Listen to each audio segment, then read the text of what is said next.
નમસ્કાર. Weather analysis સાથે હું છું વેધર ઓફ ઇન્ડિયા. ગુજરાતના લોકો માટે રાહતના સમાચાર સામે આવ્યા છે. આગામી સપ્તાહથી રાજ્યમાં વરસાદનું જોર વધવાની શક્યતા છે.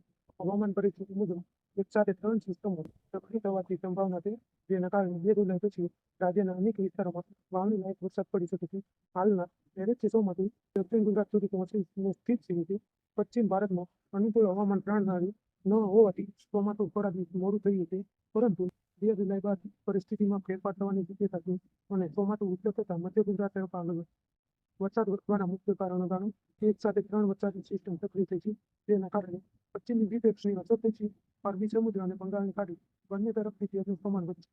2 થી 9 જુલાઈ દરમિયાન વરસાદની તીવ્રતામાં નોંધપાત્ર વધારો થવાની શક્યતા છે. 28 જૂન દરમિયાન જોઈએ તો વડોદરા, છોટાઉદેપુર, ભરૂચ, અમદાવાદ, તાપી, નવસારી, ડાંગ, વલસાડ, દમણ અને દાદરા નગર હવેલીમાં એ વિસ્તારોમાં વરસાદ પડ્યો હતો. ત્યારે સૌરાષ્ટ્રમાં ખાસ કરીને રાજકોટ છે, બોટાદ છે, ભાવનગર છે, અમરેલી છે, ગીર સોમનાથ છે અને દીવમાં વરસાદી ઝાપટા પડ્યા હતા. અને ખાસ કરીને ભાવનગરમાં મહુવા છે, અમરેલીના ખાંભા છે વિસ્તારમાં વરસાદ પડ્યો છે અને જેસર તાલુકામાં પણ વરસાદ પડ્યો છે. મધ્ય અને ઉત્તર ગુજરાતની વાત કરીએ તો અમદાવાદ, આણંદ, પંચમહાલ, દાહોદમાં ભારે વરસાદ પડ્યો. મહીસાગર, સાબરકાંઠા, અરવલ્લી અને ગાંધીનગરમાં છૂટાછવાયા સ્થળે વરસાદ પડ્યો. 29 જૂનની વાત કરીએ તો આજે તો દક્ષિણ ગુજરાતમાં વરસાદનું જોર યથાવત રહેવાની શક્યતા છે. સૌરાષ્ટ્રમાં દેવભૂમિ દ્વારકા, પોરબંદર, જૂનાગઢ, ગીર સોમનાથ, રાજકોટ, અમરેલી અને ભાવનગરમાં વરસાદની શક્યતા છે.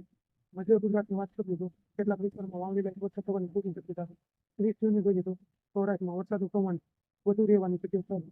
દેવભૂમિ દ્વારકા, જામનગર, પોરબંદર, રાજકોટ, જૂનાગઢ, ગીર સોમનાથ, અમરેલી, ભાવનગર અને બોટાદમાં સારો વરસાદ પડી શકે છે.